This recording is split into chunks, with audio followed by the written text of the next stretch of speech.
Salut à tous et bienvenue dans, dans cette nouvelle vidéo qui va vous permettre de découvrir et de vous familiariser avec l'interface du logiciel Adobe Illustrator.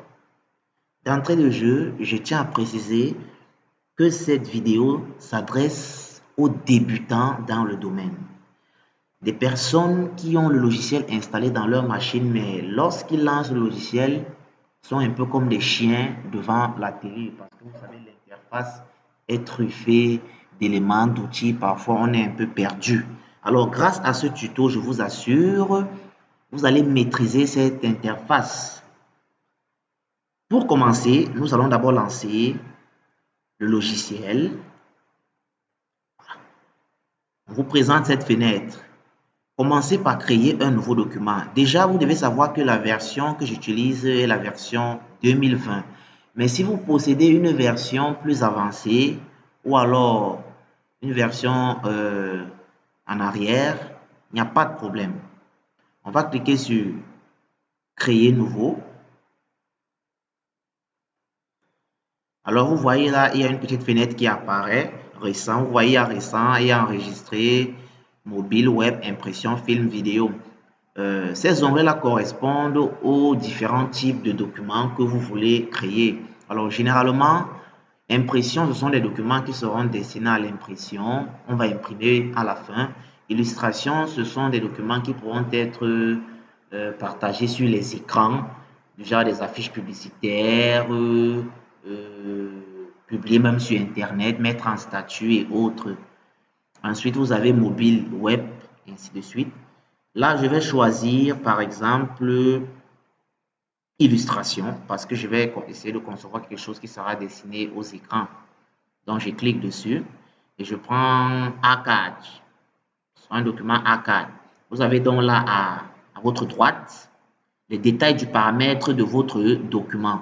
Vous avez la largeur, la hauteur, c'est en millimètres. Vous pouvez changer les unités.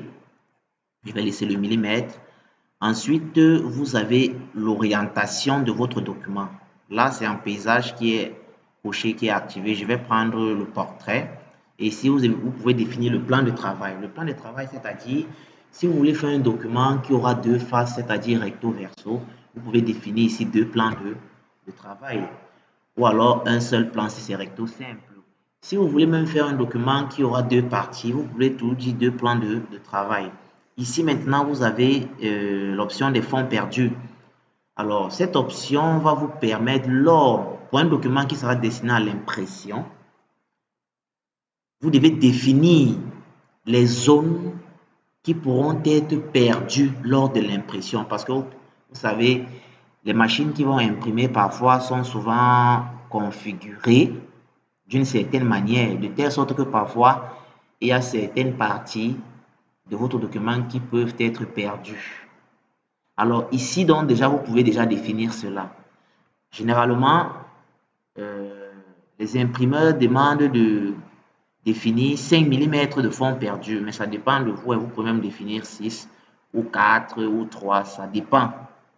Mais ça, c'est bien sûr si vous allez imprimer votre document à la fin. Mais si vous n'allez pas l'imprimer, vous n'avez pas besoin de définir ces fonds perdus. Ensuite, vous avez là les options avancées.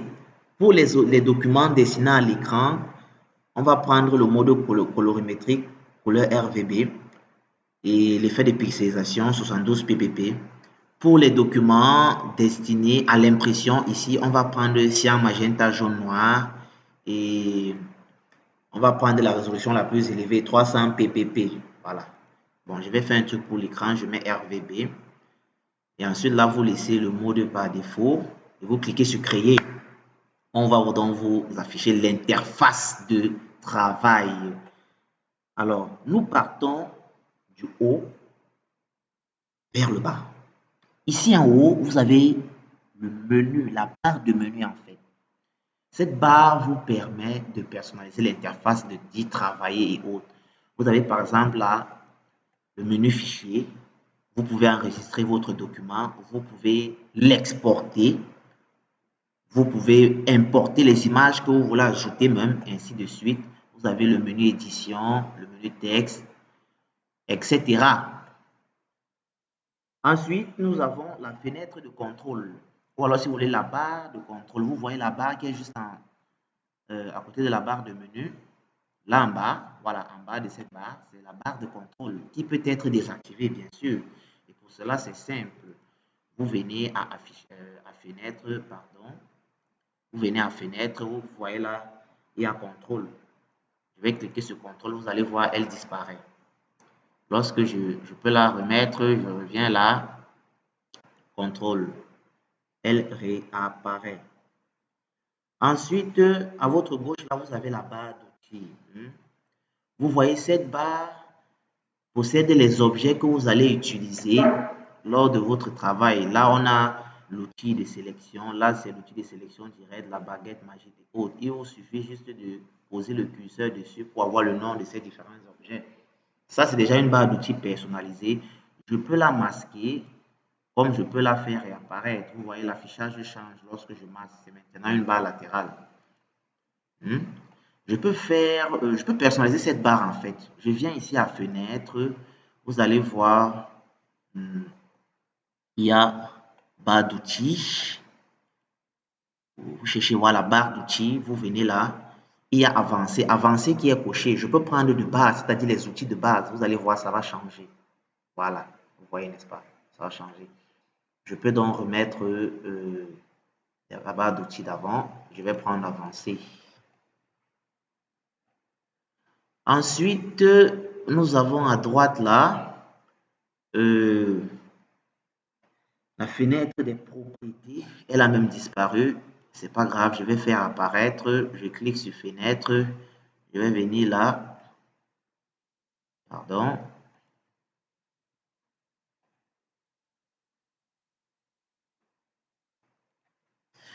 Voilà, nous avons ensuite la barre de propriété qui avait disparu. Je l'ai fait réapparaître comme vous voyez. Je disais tantôt, je peux la faire disparaître. Vous voyez, je viens là à fenêtre. Je clique sur propriété, par exemple, elle disparaît. Je peux la faire réapparaître. Je viens encore là. En fait, vous avez constaté que le menu fenêtre vous permet en fait de paramétrer votre interface aussi. Vous pouvez décider d'utiliser les fenêtres qui vous seront utiles. Vous avez là, par exemple, je peux cliquer sur calque. Vous voyez les calques vont apparaître, ainsi de suite. Je peux la rabattre là, comme je peux faire revenir. OK. Alors, maintenant, donc, juste à côté de cette fenêtre propriété là, vous avez cette barre-ci qui possède encore d'autres options, les couleurs et autres que vous aurez le temps de parcourir. Je vais profiter au passage pour vous présenter cette fonction-ci qui va vous permettre d'insérer dans votre projet certains objets qui vous seront utiles. Comme vous pouvez voir là, je porte juste, je mets là, je peux utiliser. Il y a aussi d'autres symboles. Si vous ne voyez pas, vous venez là par exemple. Je peux venir à voilà, ouvrir la bibliothèque des symboles. Si je viens par exemple là, je vais dire que j'ai besoin des logos. Vous voyez, on vous présente des logos. Vous pouvez choisir ce que vous allez utiliser. Je peux vouloir utiliser les flèches. Vous voyez, je viens là, vous avez les flèches.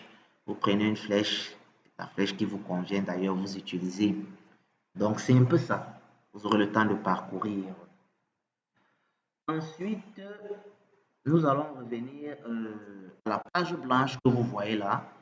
Page blanche, qui n'est rien d'autre que l'espace de travail correspondant aux dimensions choisies dès le départ. Et je tiens à préciser que ici, dans l'onglet Propriétés, vous pouvez modifier votre plan de travail en fait. Vous voyez, au départ, j'ai pris un plan. Si je veux vouloir ajouter un deuxième plan, je vais juste venir là. OK. Je vais dire modifier les plans de travail. Je peux même modifier les paramètres A4 et autres. Même les dimensions, je peux. Mais ce ne sera pas bien. Pourquoi? Parce que ça va modifier le travail que vous aurez obtenu jusqu'à présent. Donc, c'est souvent mieux de faire ça au début quand vous n'avez pas encore entamé plein de choses. Ensuite, passons maintenant à une notion très importante dans l'organisation de l'interface de notre travail. Alors, toute cette disposition que vous observez est celle qui est configurée par défaut et qu'on appelle généralement les indispensables. En fait, voici ce qui devait être affiché. Les indispensables classiques, comme vous voyez là, ce sont les indispensables classiques. Je peux donc vouloir mettre juste les indispensables. Regardez, lorsque je clique, regardez de gauche à droite, vous allez voir un changement. Voilà, vous voyez, il y a un changement. Voilà. Je peux vouloir, ça c'est ce qu'on appelle les indispensables.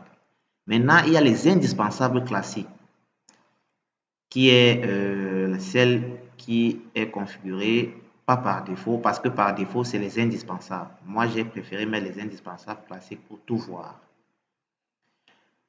Et il est possible que vous enregistrez un espace de travail pour que plus tard, vous n'ayez plus à trop chercher certaines choses. C'est simple. Vous venez là, vous cliquez, vous allez voir déjà, j'avais déjà enregistré un qui était un journal, mais vous pouvez encore cliquer, nouvel espace de travail. Par exemple, je vais écrire Christian. Vous voyez, n'est-ce pas? Je clique sur OK et puis c'est sauvegardé avec mon nom là. Je peux avoir accès à cet espace de travail comme je veux, tout comme je peux revenir à l'espace de travail journal. Vous voyez ça, ça change. Alors, vous voyez donc, vous comprenez donc qu'un espace de travail n'est qu'une réorganisation de la fenêtre d'illustrator, pardon.